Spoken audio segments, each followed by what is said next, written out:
Buenas noches, ¿cómo andan? ¿Cómo están? Bienvenidos a un nuevo capítulo de No Culpes. Y tenemos que hablar de él, ¿no? De Francisco Javier Villanueva. ¿Quién es este hombre que nació en Mendoza, luego se fue a Chile y allí fue considerado un gran masón? Bueno, vamos a hablar de este médico cirujano que realizó mucho en la historia. Y vamos a conocer con grandes especialistas, que se abre el plano obviamente, porque voy a saludar a Juan Carlos González, profesor de historia, historiador y del cementerio de Ciudad. Juan Carlos, ¿cómo estás? Un placer Hola, tenerte. mucho gusto estar nuevamente aquí.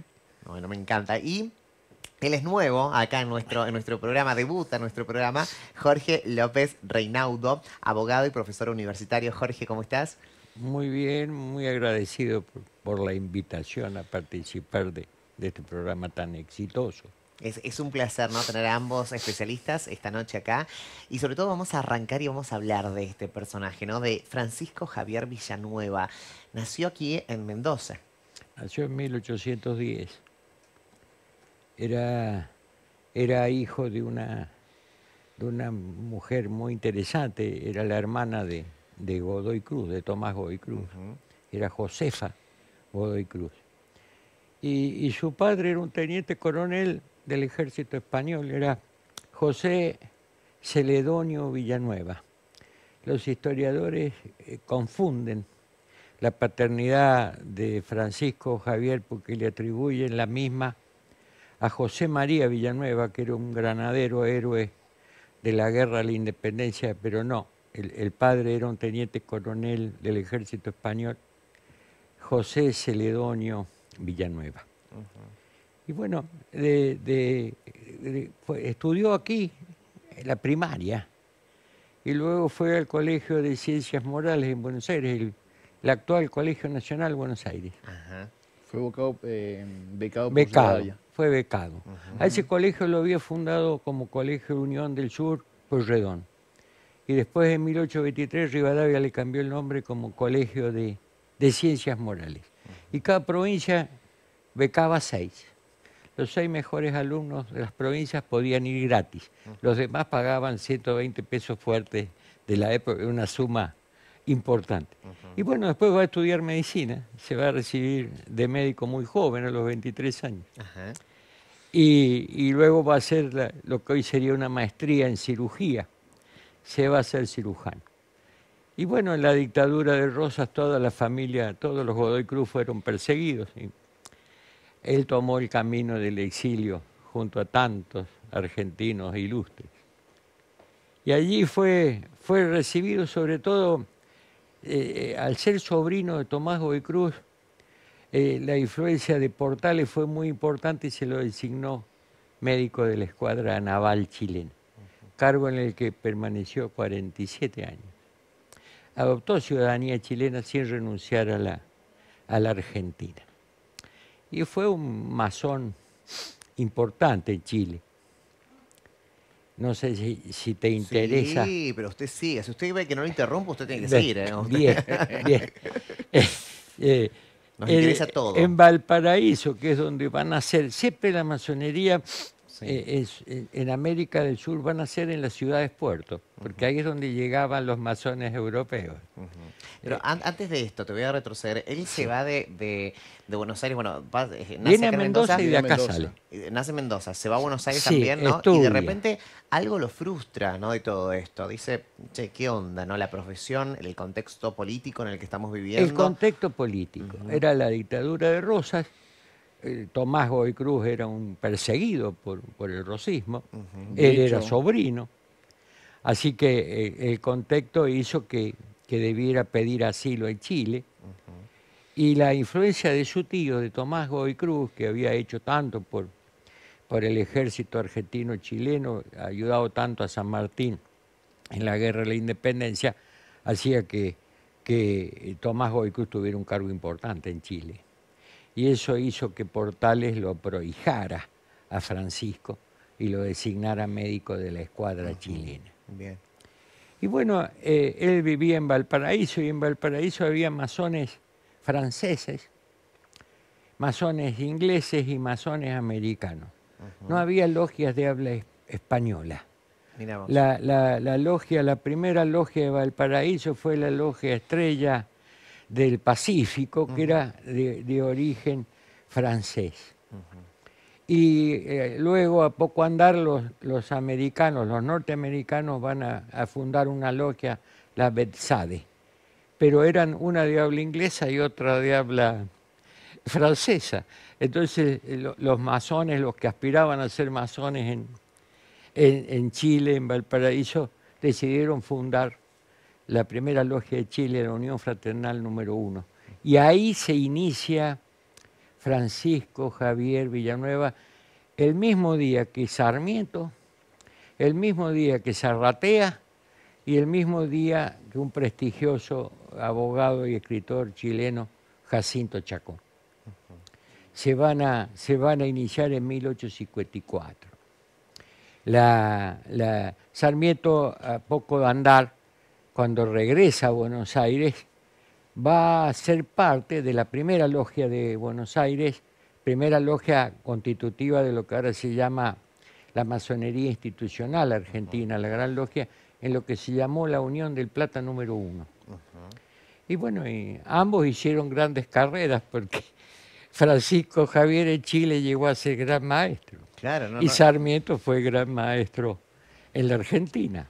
Parte fundamental, digo, que tuvo también, ¿no? Cuando uno empieza a investigar, ¿no? A este hombre, que muchos lo desconocíamos, Sí, ¿no? Y con sí. el equipo de producción, cuando empezamos a indagar, la verdad es que nos sorprendimos muchísimo. Uno tiene que ver con la creación del cloroformo, Sí, ¿no? sí, como anestesia. Claro, como anestesia, ¿no? Fue el inventor de todo Sí, esto sí, en el país vecino. Sí, exacto. Fue un gran médico, tanto en lo público como en lo privado, porque permaneció como médico de la escuadra 47 años, hasta 1883.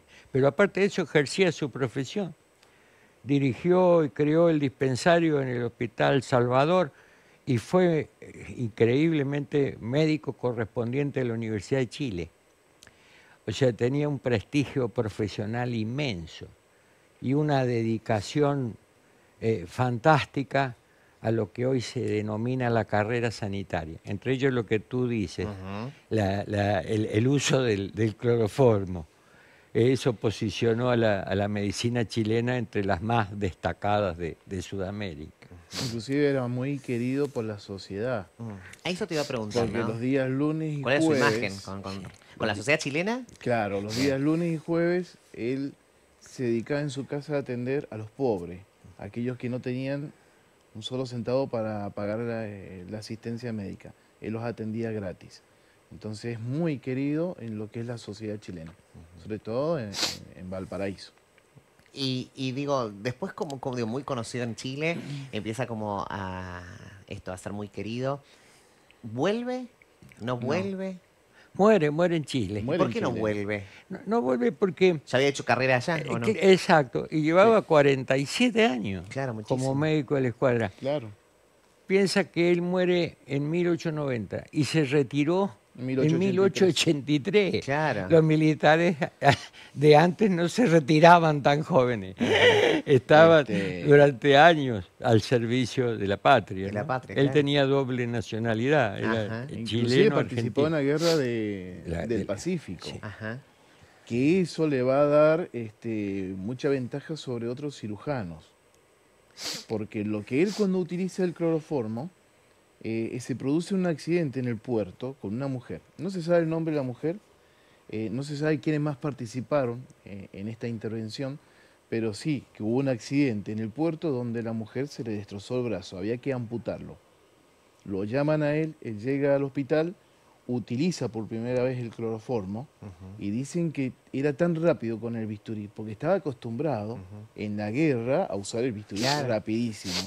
Y todos daban ya por muerta a la mujer y él logra salvarla. Y esto lo va a rescatar el diario El Mercurio el 23 de octubre de 1848, muchos días después, ¿no es cierto? El diario saca la noticia de que lo que había sucedido, que la mujer había logrado sobrevivir a esa intervención quirúrgica y la utilización por primera vez en Chile y en Sudamérica de el cloroformo como una forma de anestesia. También otro de los datos, y ahí vamos a la parte, ¿no? De la masonería, pero quiero también destacar esto de su rol como médico, ¿no? En la sociedad. Y digo, cuando nadie se involucraba en el caso de la prostitución o con las prostitutas, él se involucraba porque justamente lo que una de sus funciones fue la regulación en cuanto a la salud, ¿no?, de estas personas. Es decir, detectar a tiempo las enfermedades para curarlas, sanarlas. Sí, por eso fue un gran sanitarista, un concepto global y holístico de lo que era la salud pública. No solo la medicina de guerra, que era específicamente su función como médico de la Marina de Guerra, sino también su actividad en el dispensario, su atención civil, sobre todo su concepto fraternal y solidario de atender gratuitamente a los que no tenían recursos. Fue una personalidad realmente muy destacada. Fue miembro de lo que en Chile se llamó la generación del 42, que era, nosotros teníamos la famosa generación del 37, con Sarmiento, Echeverría. Mitre, Alberdi, Cané, Mármol, Claro. que debieron exiliarse todos. Y al irse muchos a Chile, todo ese grupo de intelectuales argentinos que se hicieron grandes amigos con los intelectuales chilenos, como Chacón, como Lastarria, como Bulnes, van a generar en Chile un movimiento intelectual, político, literario, filosófico, que se lo conoce como Generación del 42. Y Villanueva fue parte activa de ese movimiento cultural y cívico y político. Era muy amigo de Alberdi. Muy amigo, muy muy amigo. amigo de Alberdi. Conservó esa amistad Sí, toda su se vida. conocieron en Buenos Aires y inclusive Sí. Alberdi cuando estuvo en Chile de Sí. visita fue a parar a la casa de él. Muy amigo, muy Francisco. amigo. Vamos a la parte ahora de la masonería, ¿no? Que es una de las partes, ¿no?, que es muy rica también en su historia. ¿La masonería en Chile arranca con Sarmiento? No.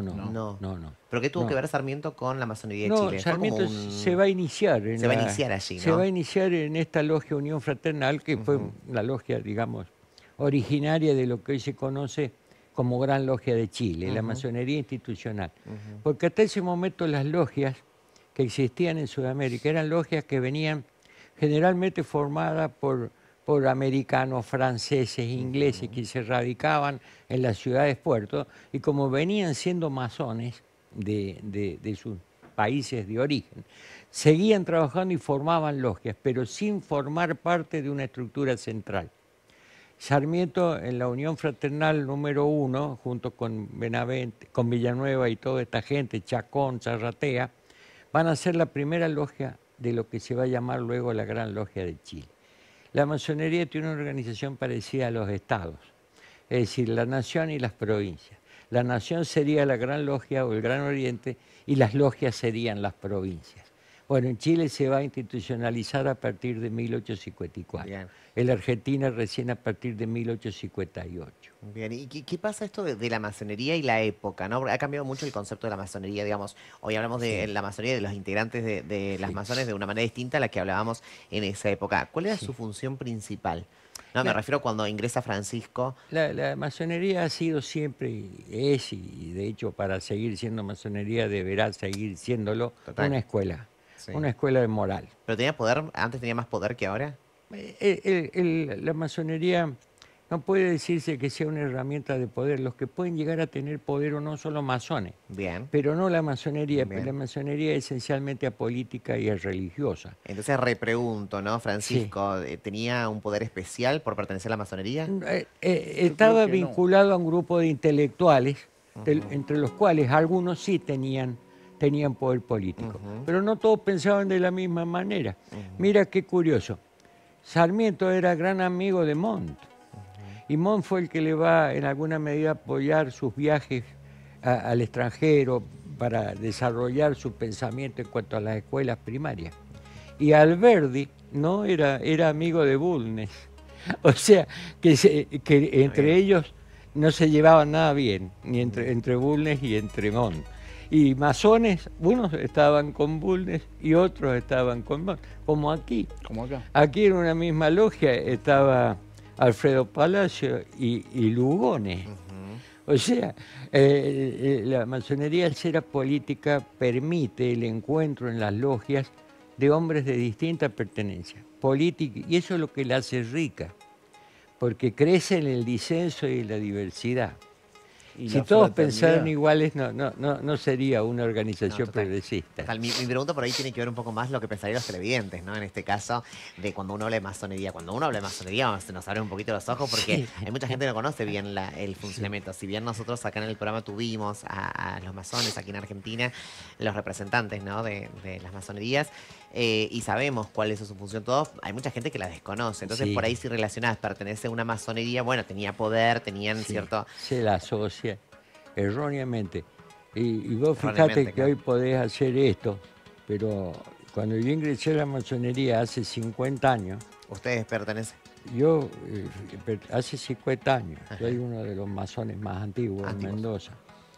Cuando yo ingresé el 8 de noviembre de 1973, la masonería, en nuestra sede, de calle Manuela Sáenz, sufría de parte de la dictadura numerosos allanamientos. Ujú. No era para nada bien visto ser masón. Claro, por eso... Incluso en la Argentina había una corriente que niega la pertenencia a la masonería de los padres de la patria, entre ellos San Martín, que es un masón ilustre. El mandil masónico de San Martín se conserva en Perú, en Lima, en la Gran Logia del Perú. O sea, una animosidad, yo pienso más que nada por la influencia que la Iglesia ha tenido en la Argentina, en Chile no. En Chile nadie negaría la pertenencia masónica de O'Higgins. Total. ¿Por qué? Porque hay separación de Iglesia y Estado. Nadie negaría en Cuba la pertenencia de Martí. O sea, en Estados Unidos, la ciudad de Washington es un diseño urbanístico masónico. Total. Escuadra, compás, diagonales, obeliscos. La ciudad de La Plata con el hermano Dardo Rocha. Aquí el fanatismo de tipo religioso ha hecho que en Argentina no estuviese siempre bien vista la masonería. Ahora, afortunadamente, a partir del retorno de la democracia, Ha cambiado. ha cambiado. Juan Carlos, ¿por qué no se lo reconoce tanto a Francisco, ¿no? Acá en Mendoza particularmente? ¿O porque ya lo toman como un miembro más de la sociedad chilena? ¿O porque hizo más por el país chileno que por el Mirá, argentino? yo creo que Francisco, si bien los Villanueva son muy conocidos en Mendoza, inclusive una de las principales avenidas es conocida, Villanueva, sí, sí, sí. la Aristide, que Aristide se fue de Mendoza muy ofendido, muy enojado. Ah, mira. Es más, ¿Era cuando- pariente de Francisco Aristide? eran primos. Primos. Es más, cuando él se va, Aristide dice que se bajó del tren en San Luis y se sacudió los zapatos y dijo, no me quiero llevar ni el polo de Mendoza. Ah, Sí, se fue enojadísimo. muy enojado. se fue. Ah, esto es otra historia. Es otra Pero historia. me lo tira así como súper interesante. Contame alguna breve. ¿Por qué fue tan enojado? Dame un pantallazo y después vamos a ampliar. Porque él en otro reclamó un programa. dinero que se le debía cuando fue gobernador y no se lo habían pagado, entonces se fue muy enojado. Ah, Y vas a tener Villanuevas en Buenos Aires y en Recoleta está la tumba de los Villanuevas con toda la simbología masónica. ajá, bien. Y Francisco, toda su vida, su actuar se va a dar en Chile. Entonces a Mendoza la única que llega de esa rama es su hermana, Genoveva, que viene a Mendoza, que fue castigada por no usar la divisa punzó, le pusieron una divisa punzó en el pelo con brea y la pasearon por la ciudad en un burro. Ah, mira. Ella aprendió un poco de medicina de su hermano y sabía el uso de las hierbas, entonces le decían la vieja de las hierbas, la vieja de los yuyos. Es más, la tumba de ella se perdió porque terminó muy pobre y terminó en una fosa común en el cementerio de Capital, ¿entendés? Pero de él en Mendoza muy poco porque no tuvo una actuación. Es más, Claro. no volvió a Mendoza. ¿No hizo nada por Mendoza? No. Ujú, Es más, recibía a los exiliados o recibía ya después las visitas ujú, en Chile, pero él por Mendoza no va a volver. ajá. Entonces, obviamente que cuando vos ya no estás presente, Claro, pasa. pasás a ser el olvido. ¿Y por qué Juan Carlos deberíamos reconocerlo? Digamos, hoy estamos hablando en el programa de él, pero ¿por qué deberíamos reconocer la sociedad mendocina a Francisco? Yo creo que Francisco, primero que fue, como decía Jorge recién, todo un emblema de esta generación del 42 en Chile, un mendocino, argentino que va a participar en la Guerra del Pacífico, va a estar con Blanco Encalada, ya era cirujano, pero ahí se va a hacer más especialista en la materia del uso del bisturí rapidito, llamémoslo así, y fue un personaje que hizo mucho, si bien no en su tierra, Pero en esa época, Mendoza y Chile estaban muy ligadas. Bien. Mendoza se termina de separar de Chile, o sea, de esta visita continua entre mendocinos y chilenos cuando llega el ferrocarril. Bien. Si no, era todo ir a Chile y ver lo último que llegaba de moda en el puerto y no teníamos casi ese contacto con Buenos Aires. ¿Me entendés? Entonces, su actuación va a ser siempre allá y creo que va a ser un orgullo para nosotros que un mendocino Un humanista. hiciera tanto también del otro lado, ¿no? Bien, excelente. Qué bueno reconocerlo, ¿no? En este programa, qué bueno poder hablar, ¿no? De él en este programa. Sí, sí. Muy bueno, pues lo vas a difundir a un humanista fantástico. Total, total. Y lo bueno es un poco excavar las historias nuestras, pero también obviamente quiero mandar un beso a Lucy, a Luciana que escribió esta nota, ¿no? Y de ahí Sí. la sacamos, así que es una gran periodista amiga, la Sí, quiero sí. mucho.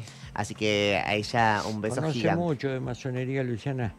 Le hemos invitado nosotros a dar charlas. Una gran historiadora. Yo recuerdo haberle invitado a dar una charla en el Supremo Consejo Grado 33 de la Municipalidad de la Capital. Y dio una charla muy interesante. Gran miradora de Sarmiento. Perfecto. Bueno, muchísimas gracias por estar Gracias- ambos gracias hoy a vos. acá Gracias a vos. y por visibilizar esto. Recuerden ustedes que están en casa que pueden ver todos los capítulos de No Culpes en nuestro canal de YouTube Replay Contenidos. Allí están todos. Y también recuerda que estamos en Instagram, Twitter y Facebook y está el resumen como todos los días de cada programa. Gracias a ambos por esto, por visibilizar y por darnos a conocer acerca de este hombre. Y lo espero en el próximo programa para hablar de masonería. Con todo Cuando gusto. Y quieras. quiero este año también seguir hablando acerca de ello porque hay muchos mitos acerca Sí, de las sí, masonerías. sí. Está bueno también. Gracias, Juan Carlos. Gracias a vos. Jorge. Gracias a vos por la invitación. Gracias a ustedes que están en casa por acompañarnos como todas las noches. Que descanses. Chao.